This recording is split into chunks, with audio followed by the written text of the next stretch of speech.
Karena salam dijawab tidak semangat, kita ulang sekali lagi. Assalamualaikum warahmatullahi wabarakatuh.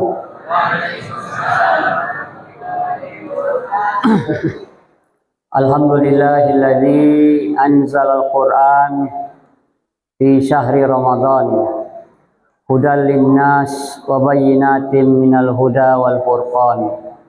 Asyhadu an la ilaha illallah wahdahu la syarikalah wa asyhadu anna Muhammadan abduhu wa rasuluhu la nabiyya ba'dah.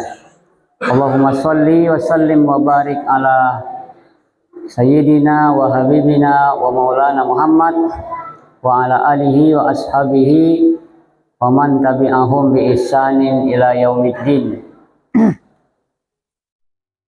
Yang terhormat bapak-bapak pengurus masjid, yang terhormat para tokoh masyarakat, Pak RT, Pak RW, yang terhormat undangan Allah, ibu-ibu dan bapak-bapak dan anak-anak sekalian, ada Pak Saiful Bahri, dosen di Askia, dan istri beliau kemarin pengukuhan guru besar ya. Pengukuhan guru besar di Unan. Baik Bapak Ibu, kalau judul yang ditetapkan oleh pengurus di sana ya, apa judulnya anak-anak? Judulnya perbedaan apa?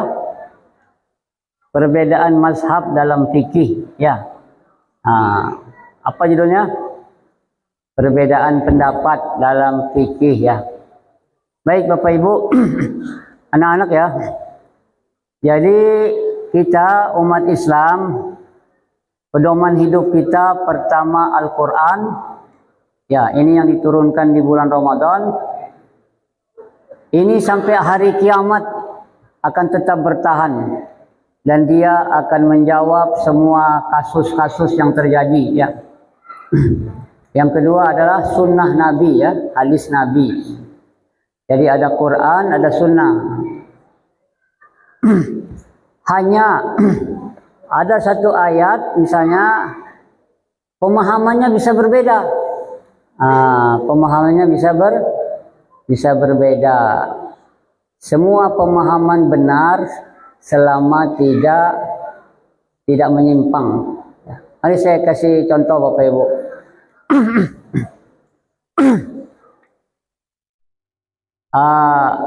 Kita lihat dulu perbedaan pendapat di zaman Nabi ya. Jadi maaf, sebelum COVID dulu ada imam di Siteba, sudah selesai sholat subuh, ditinju oleh jamaahnya. Yang meninju ini Pak Haji. Kenapa ditinju? Karena imamnya tidak kedengaran baca bismillah. Yang kedengaran langsung alhamdulillah. Jadi ditinju Bapak Ibu ya. Gara-gara apa? Bismillahnya tidak jahar, tidak keras ya. Karena menurut yang meninju ini, bismillahnya itu harus dibaca dengan keras ya. Sayangnya yang meninju ini Pak Haji. Kalau Pak Haji itu harusnya wawasannya luas. Sudah ke Mekah, sudah ke Madinah. Di Mekah, di Madinah tidak kedengaran imam baca bismillah. Langsung alhamdulillah ya. Kenapa yang harus ditinju yang di Siteba? Kenapa bukan imam di Mekah, di Madinah yang tinju? Ini semua berangkat dari ketidaktahuan dan merasa benar sendiri. Ya. Jadi Bapak Ibu, mudah-mudahan di sini tidak ada yang bismillahnya jahar benar, yang bismillahnya sir benar. Lalu gimana Pak Ustaz? Karena dua-duanya pernah diamalkan oleh Nabi Muhammad Sallallahu Alaihi Wasallam. Ambil lagi contoh. Kaum saji apa namanya? Al-Hijrah. Misalnya Nabi Muhammad datang ke Masjid Al-Hijrah, jadi imam sholat maghrib. Beliau baca bismillah dengan jahar, dengan keras ya. Bismillahirrahmanirrahim, baru alhamdulillah ya. Lalu kita yang jadi makmum di sini, kita meriwayatkan hadis menceritakan Ya, sholaitu khalfa Rasulillah. Kami pernah sholat di belakang Nabi di Masjid Al-Hijrah, Wisma Bumi apa? Bumi Indah Lestari. Ya. Nabi apa? Lestari Indah. Nabi terdengar baca bismillah dengan suara keras. Hadis riwayat jamaah Masjid Al-Hijrah. Hadis itu artinya kita dengar, kita lihat sendiri ya. Lalu pada kesempatan lain Nabi Muhammad sholat di Masjid Raya Bukit Tinggi. Masjid Raya Bukit Tinggi ya. Sholat maghrib loh. Nabi tidak kedengaran baca bismillah. Langsung alhamdulillah. Ya. Lalu jamaah Masjid Bukit Tinggi menceritakan, meriwayatkan pula, kami pernah sholat di belakang Nabi di Masjid Raya Bukit Tinggi, sholat maghrib, tidak kedengaran Nabi baca bismillah, yang kedengaran langsung alhamdulillah. Hadis riwayat jemaah Bukit Tinggi.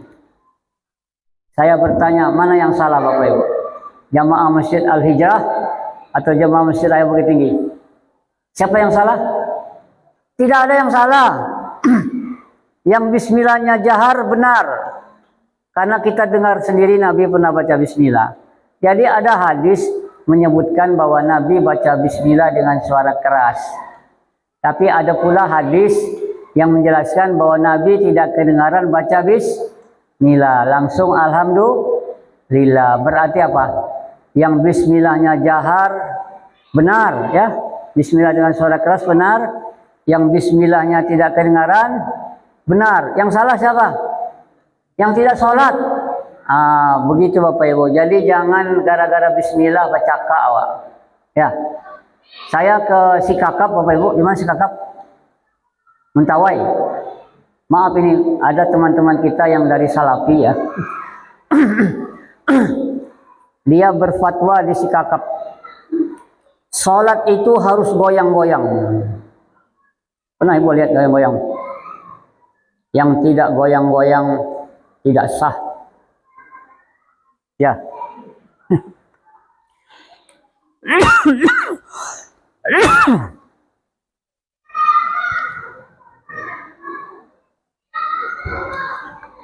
Pernah Bapak Ibu lihat orang sholat goyang-goyang? Lihat dong. Lihat Pak ya. Goyangnya ada dua. Ada goyang atas bawah, ada goyang putar-putar. Kita yang selama ini sholat tidak pernah goyang-goyang. Cuma Nabi memberi isyarat. Asyara bisababatihi. Nabi memberi isyarat dengan telunjuk. Sababah itu artinya telunjuk. Asyhadu alla ilaha illallah wa asyhadu anna Muhammad Rasulullah. Tidak ada goyang-goyang. Ya. Rupanya teman kita yang dari Salafi itu dia dapat pula hadis. Ada tambahnya goyang-goyang. Nabi memberi isyarat dengan telunjuk dan menggoyang-goyangkannya. Ada tambahan apa? Wa yuharrikuha. Jadi Bapak Ibu kalau ada yang goyang-goyang di sebelah lawak, tak usah berang dipaci tangannya. Diam. Biarkan saja kalau dia tahu ada hadisnya. Kita yang tidak tahu, kita yang mengikuti mazhab Syafi'i. Imam Syafi'i itu sumbernya hadis juga. Nabi hanya memberi isyarat begini, tidak goyang-goyang. Jadi yang mau goyang-goyang silakan. Dalam mazhab Syafi'i tidak boleh banyak goyang. Kamu mau sholat atau mau goyang? Kalau mau goyang, goyang dulu baru sholat. Ya. Tapi biarkan saja. Ini sayangnya apa? Mereka merasa benar sendiri. Yang benar kami yang goyang-goyang katanya. Yang sesuai dengan sunnah kami. Yang tidak seperti kami bid'ah, fasik, masuk neraka. Itu yang sempit, picik dalam beragama. Ya. Jadi Bapak Ibu, ayatnya satu, hadisnya satu, tapi pemahamannya berbeda. Asal benar boleh, ya. Yang tidak boleh berbeda pendapat apa Bapak Ibu? Seluruh dunia ini, kalau di Indonesia ada Muhammadiyah, ada NU, ada Tarbiyah, ada Perti, ada Wasliyah, ada Al-Irsyad, ada Jamaah Tabligh, ada Salafi. tapi semuanya sama. Apa sama? Sholat subuhnya 2 rakaat, sholat zuhurnya 4, sholat asarnya 4, sholat maghribnya 3, sholat isanya 4. Sama semua. Yang beda apa? Yang beda ketik-ketiknya. Ada yang goyang-goyang. Ya, silalah kamu mau goyang asal tahu dalilnya ya. Jadi Bapak Ibu, begitu ya. Jadi kita harus berlapang dada selama sholatnya sama. Ya, cuma bedanya ada yang subuhnya pakai kunut, ada yang tidak. Ya, awak pakai kunut sih enggak? Tidak ya. Yang tidak pakai kunut benar, yang pakai kunut benar. Yang salah siapa? Yang tidak sholat. Ya, angkat tangan ini Bapak Ibu. Hadisnya ada 2. Satu angkat tangan tentang telinga. Allah, tentang telinga nih ya. Allahu Akbar. Yang satu lagi saya tentang bahu. Jadi kalau ada yang Allahu Akbar boleh. Ya, tapi jadi boleh dia setentang telinga, boleh setentang bahu, ada hadisnya. Tapi kalau saya sudah bosan Pak Ustadz dengan cara sholat selama ini, saya mau bikin sholat gaya baru. Allahu Akbar. Baru itu namanya bid'ah, sesat, tidak ada dilakukan Nabi. Itu baru tidak boleh. Ya. Jadi Bapak Ibu jangan apa kita tidak boleh merasa benar sendiri ya. Ini maaf nih. Ini kalau mau akhir Ramadan, maaf ini teman-teman kita yang dari Salafi itu dia berfatwa tidak sah zakat fitrah dengan uang. Zakat fitrah harus dengan beras. Ya, itu di media sosial itu banyak tuh Ustaz. Ini zaman terbuka semuanya semuanya beredar. Kenapa tidak sah dengan uang? Di zaman Nabi juga ada uang katanya. Nabi tidak bayar zakat fitrah dengan uang. Ya. Uang di zaman Nabi apa Bapak Ibu? Bukan uang rupiah. Bukan dolar. Uangnya dinar dan dirham. Uang emas. Emas itu, uang dinar itu emas, dirham itu perak. Ya. Dan hadis Nabi Bapak Ibu, zakat fitrah itu Nabi bilang apa? Farada Rasulullah sallallahu alaihi wasallam zakat al-fitri ala kulli muslim sa'an minat tamar awil bur. Nabi mewajibkan zakat fitrah satu sok. Satu sok itu ukuran di Arab Bapak Ibu ya. Kalau ditukar ke dalam ukuran kita lebih kurang 2,5 kilogram atau 3/3 liter. Apa yang diwajibkan? Gandum, korma, atau kismis. Ya, itu makanan di Arab. Jadi Nabi tidak pernah bilang dengan beras.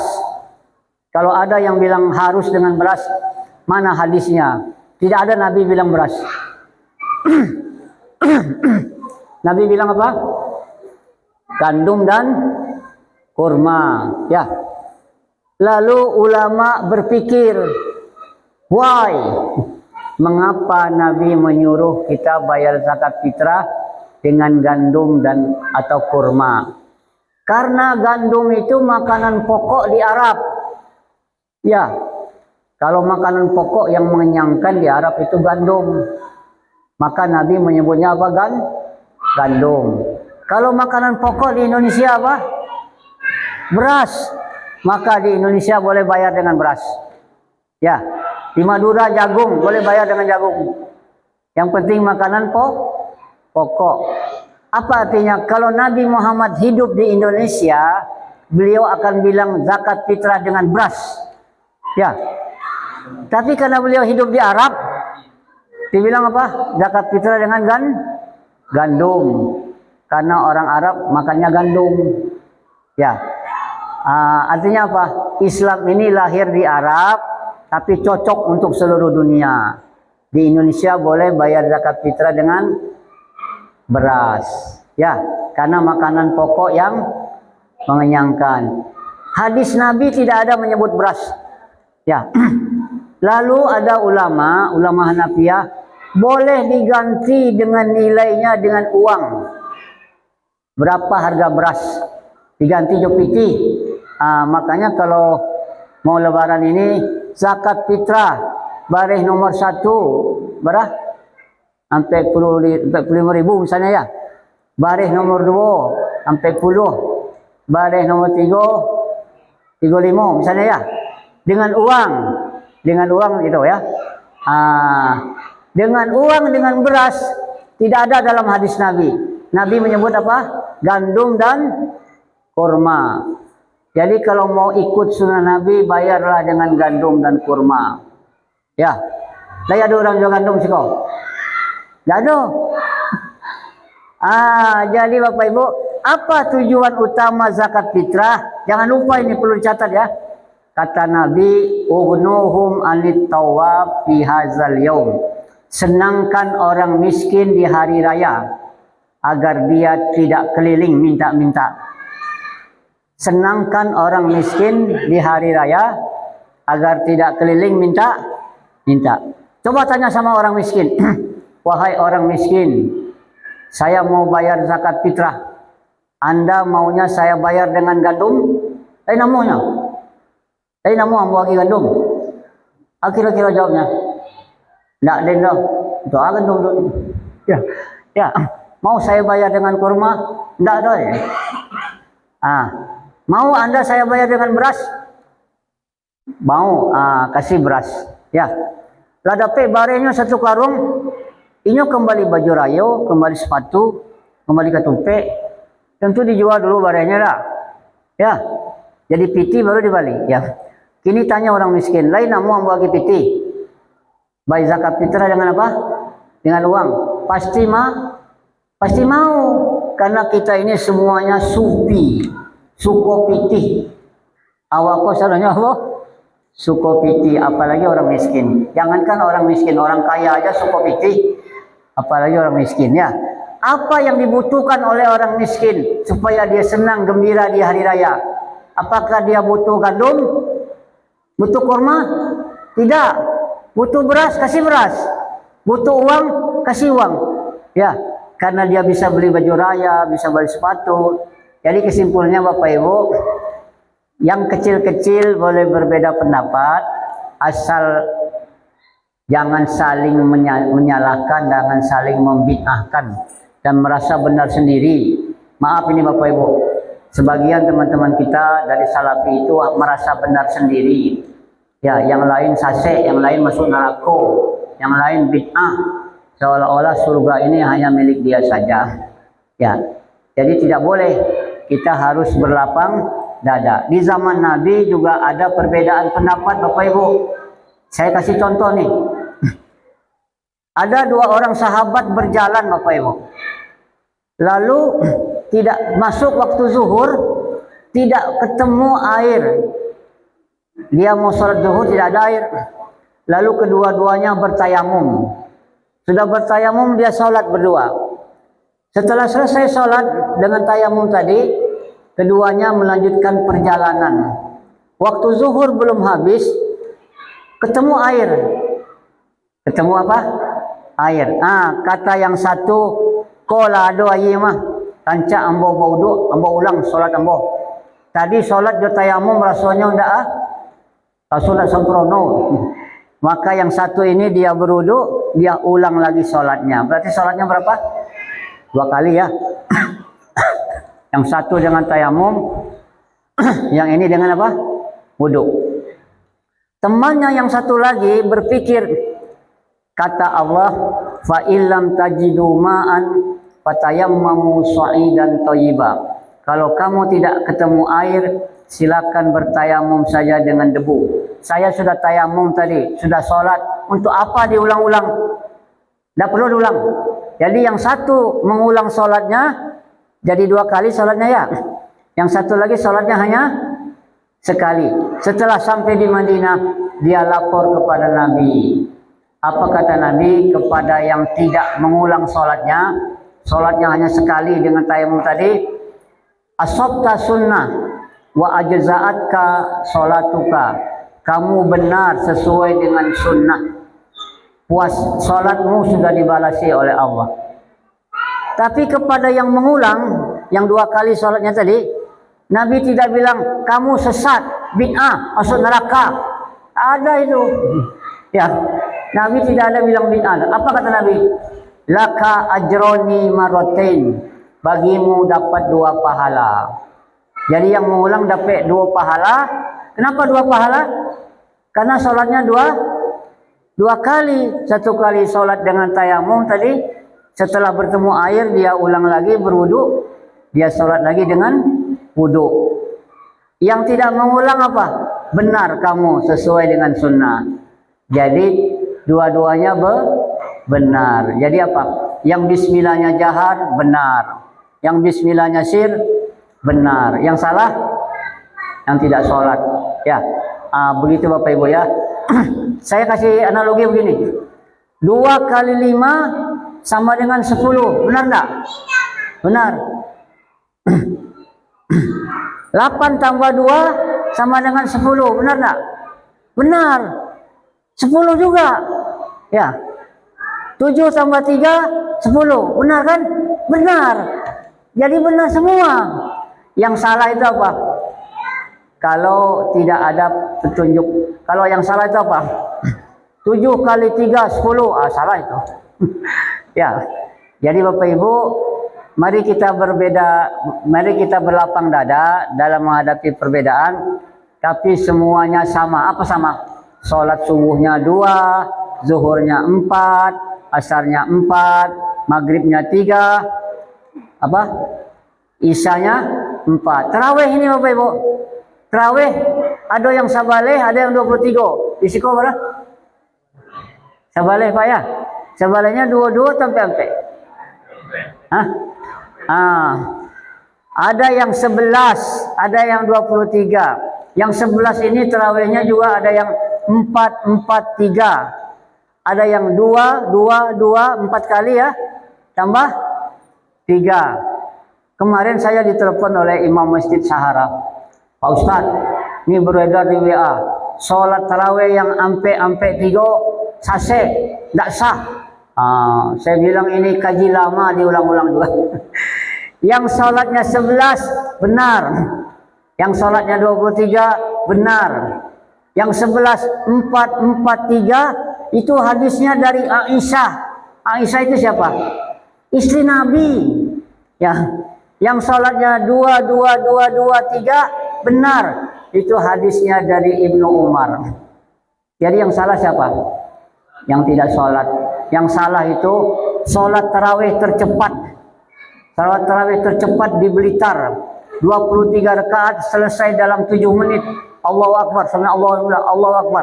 Ya, sholat tarawih tercepat 23 rakaat selesai 7 menit, mendapat rekor muri. Ya, itu bukan sholat, kurang ajar namanya itu. Masa ngomong sama Allah tidak ada titik koma ya. Sholat tarawih ini yang penting kualitas. Lebih baik 11 tapi tenang-tenang, khusyuk, daripada 23 tapi cepat-cepat. Ya. Kalau mau 23 boleh, tapi lambat-lambat. Ya, yang penting apa? Kualitas. Tapi yang mau sholat tarawih 23 silakan, mau 11 silakan. Yang 4-4-3 benar, yang 2-2-2 benar. Yang salah karena berdebat tidak jadi beribadah. Ya. Jadi begini Bapak Ibu, mari kita berlapang dada. Semuanya saudara kita. NU saudara kita, Muhammadiyah saudara kita, Salafi saudara kita, Perti Tarbiyah saudara kita. Semua sama. Yang beda apa? Ahmadiyah. Ahmadiyah itu meyakini ada nabi lagi setelah Nabi Muhammad. Itu baru sesat. Kalau ada yang meyakini ada nabi lagi setelah Nabi Muhammad, itu aliran sesat. Ada kitab suci lagi selain Al-Quran, itu baru sesat. Ya, selama yang lainnya sama, mari kita berlapang dada. Demikian saja, karena kalau di fakultas Ini sampai dua semester. Kita hanya 15 atau 20 menit saja. Mari selamat berhari raya. Ini sudah malam ke-20 ya.